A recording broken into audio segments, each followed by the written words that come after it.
Hello hi എല്ലാവർക്കും എന്നോട് പുതിയ വീഡിയോയിലേക്ക് സ്വാഗതം. ഞാൻ ഋതു കൃഷ്ണ. നമ്മൾ നോക്കാൻ പോകുന്നത് കറണ്ട് അഫയേഴ്സ് ആണ്. ഫെബ്രുവരി മാസത്തിലെ അവസാനത്തെ ആഴ്ചയിലെ കാര്യങ്ങൾ നമ്മൾ നോക്കാൻ പോകുന്നത്. അതായത് ഫെബ്രുവരി 23 തൊട്ട് ഫെബ്രുവരി 28 വരെയുള്ള കാര്യങ്ങളാണ് നമ്മളിന്ന് ഡിസ്കസ് ചെയ്യാനായിട്ട് പോകുന്നത്. ഫെബ്രുവരി മാസത്തിലെ ഓരോ ആഴ്ചയിലെ കാര്യങ്ങളും നമ്മൾ നമ്മുടെ ചാനലിൽ അപ്ലോഡ് ചെയ്തിട്ടുണ്ട്. അതുപോലെ തന്നെ വീക്ക്ലി കറണ്ട് അഫയേഴ്സ് ഉണ്ട്, മന്ത്ലി കറണ്ട് അഫയേഴ്സ് ഉണ്ട്, ഇയർലി കറണ്ട് അഫയേഴ്സ് നമ്മുടെ ചാനലുണ്ട്.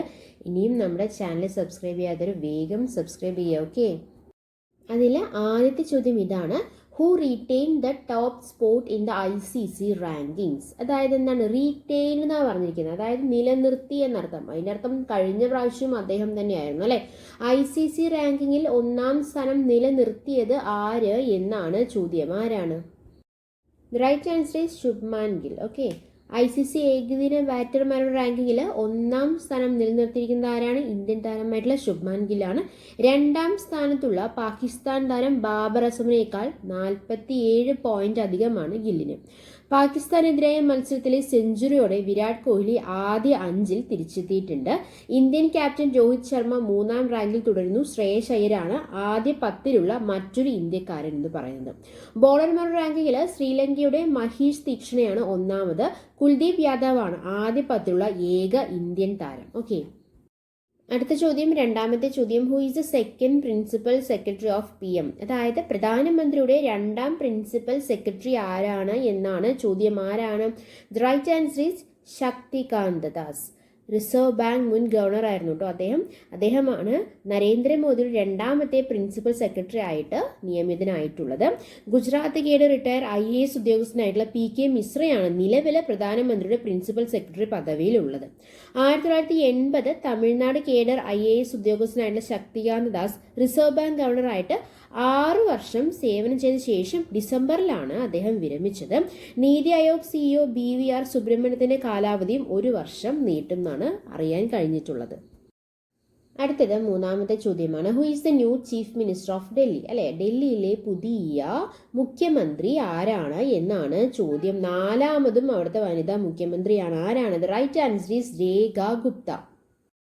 മുഖ്യമന്ത്രി ആരാണ്? രേഖ ഗുപ്ത അല്ലെ. ഉപമുഖ്യമന്ത്രി ആരാണ്? പർവേഷ് വർമ്മയാണ് കേട്ടോ. രേഖ ഗുപ്ത നേരത്തെ സൗത്ത് ഡൽഹി മേയറായിരുന്നു. ആദ്യമായിട്ടാണ് MLA ആകുന്നത്. നിലവിലെ BJPയുടെ ഏക വനിതാ മുഖ്യമന്ത്രിയാണ് രേഖ ഗുപ്ത എന്ന് പറയുന്നത്. ഇതിനു മുന്നേ സുഷമ സ്വരാജ്, ഷീല ദീക്ഷിത്, അതിഷി എന്നിവരാണ് ഇതിനു മുൻപ് ഡൽഹി ഭരിച്ച വനിതകൾ എന്ന് പറയുന്നത്. ന്യൂഡൽഹി മണ്ഡലത്തിൽ അരവിന്ദ് കെജ്രിവാളിനെ തോൽപ്പിച്ച പർവേഷ് വർമ്മയുണ്ടല്ലോ, ഇപ്പോഴത്തെ ഉപമുഖ്യമന്ത്രി. പർവേഷ് വർമ്മയുടെ പേരാണ് മുഖ്യമന്ത്രി സ്ഥാനത്തേക്ക് ആദ്യം മുതലേ പറഞ്ഞു കേട്ടിരുന്നത്. എന്നാൽ അതെല്ലാം മാറ്റിക്കൊണ്ട് ആരായ ഒരു വനിതാ മുഖ്യമന്ത്രി ഡൽഹിയിൽ വന്നിരിക്കുകയാണ്. 4-മതും വനിതാ മുഖ്യമന്ത്രി. ആരാണ്? രേഖ ഗുപ്ത അല്ലെ.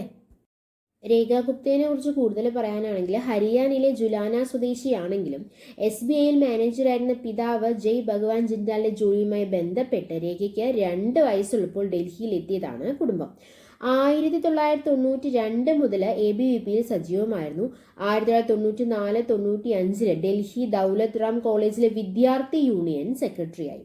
1996 ഡൽഹി സർവകലാശാല വിദ്യാർത്ഥി യൂണിയൻ സെക്രട്ടറിയായി തെരഞ്ഞെടുക്കപ്പെട്ട രേഖ 1997 യൂണിയൻ പ്രസിഡന്റായി. 1997 2003-2004 കാലഘട്ടത്തിൽ യുവമോർച്ച സംസ്ഥാന സെക്രട്ടറി പദവിയിലും രേഖ എത്തി.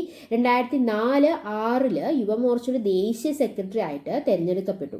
2007 പീതംപൂര നോർത്തിൽ നിന്ന് മുനിസിപ്പൽ കൗൺസിലറായി മാറി. പിന്നീട് തുടർച്ചയായി 3 തവണ കൗൺസിലറായിരുന്നു. 2009 വരെ വനിതാ ശിശു ക്ഷേമ കമ്മിറ്റി ചെയർപേഴ്സണുമായിരുന്നു. 2009 സംസ്ഥാന മഹിളാ മോർച്ച ജനറൽ സെക്രട്ടറിയായി. 2010 BJP ദേശീയ എക്സിക്യൂട്ടീവിലേക്ക് തെരഞ്ഞെടുക്കപ്പെട്ടു. പിന്നീടാണ് സൗത്ത് ഡൽഹി മുനിസിപ്പൽ കോർപ്പറേഷൻ മേയറായത്. ഡൽഹി മുനിസിപ്പൽ കോർപ്പറേഷനിലേക്ക് മത്സരിച്ചെങ്കിലും പരാജയപ്പെട്ടു. 2020 നിയമസഭയിലും പരാജയപ്പെടുകയാണ് ചെയ്തത്. എന്നിരുന്നാലും ഇപ്പോൾ ഡൽഹിയുടെ 4-മത്തെ വനിതാ മുഖ്യമന്ത്രിയായിട്ട് മാറിയിരിക്കുകയാണ് ആര്? രേഖ ഗുപ്ത അല്ലെ.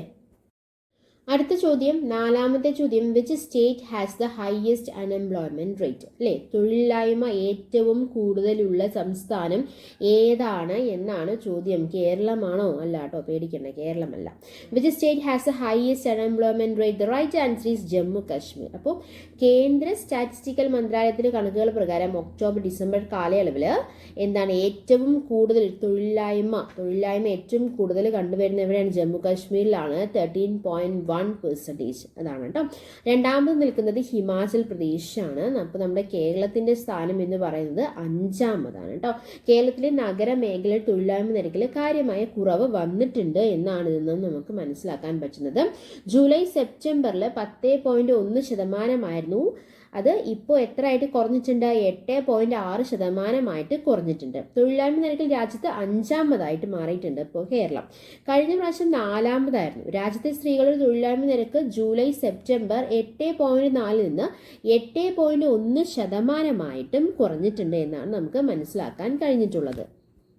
നമ്മൾ പറഞ്ഞു തൊഴിലില്ലായ്മ നിരക്കിൽ മുന്നിൽ നിൽക്കുന്നത് ജമ്മു കാശ്മീരാണ്, 13.1%. രണ്ടാമത് ഹിമാചൽ പ്രദേശാണ്, 10.4%. മൂന്നാമത് രാജസ്ഥാനാണ്, 9.7%.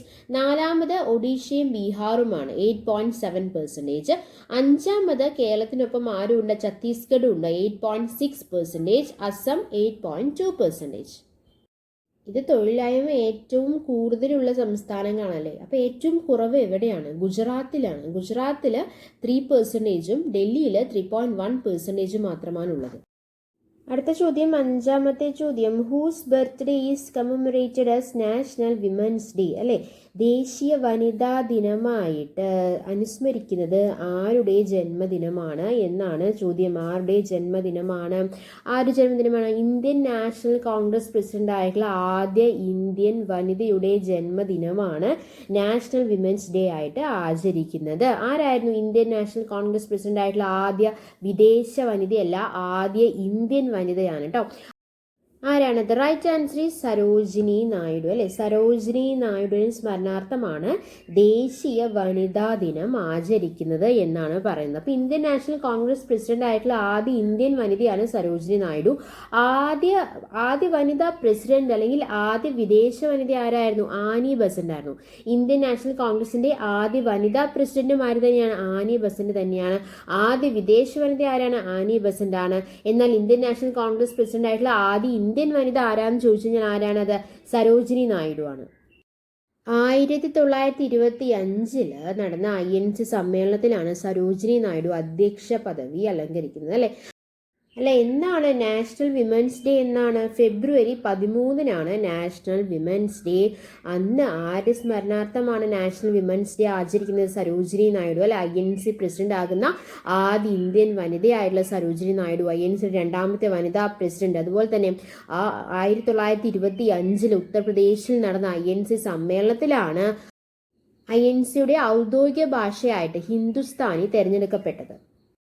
അടുത്ത ചോദ്യം, ആറാമത്തെ ചോദ്യം, where was the artificial intelligence action summit held recent? Where was the artificial intelligence action summit held recent? എവിടെയാണ് നടന്നത്? Right answer is Paris. ഇനി അടുത്തത് എവിടെയാണ് നടക്കാൻ പോകുന്നത്? ഇന്ത്യയിലാണ് അടുത്തതായിട്ട് നടക്കാൻ പോകുന്നത്. ഓക്കെ. ഏഴാമത്തെ ചോദ്യം, which Indian cricketer has been appointed as an event ambassador for ICC champions trophy 2025? ആരാണ്?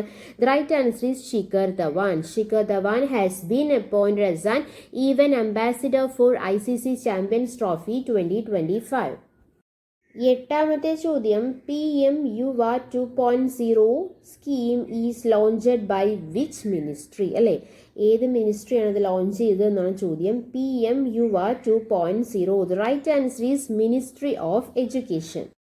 അടുത്ത ചോദ്യം, ഒൻപതാമത്തെ ചോദ്യം, which city is the host of world government summit 2025? ഏത് സിറ്റിയാണ്? The right answer is Dubai. Okay.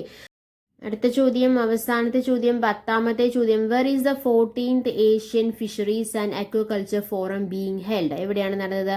The right answer is New Delhi. Where is the 14th Asian fisheries and aquaculture forum being held? Right answer is New Delhi. നമ്മൾ പറഞ്ഞിരുന്നു ഈ വർഷത്തെ artificial intelligence ഉച്ചകോടിക്ക് പാരീസാണ് വേദിയായത് കേട്ടോ.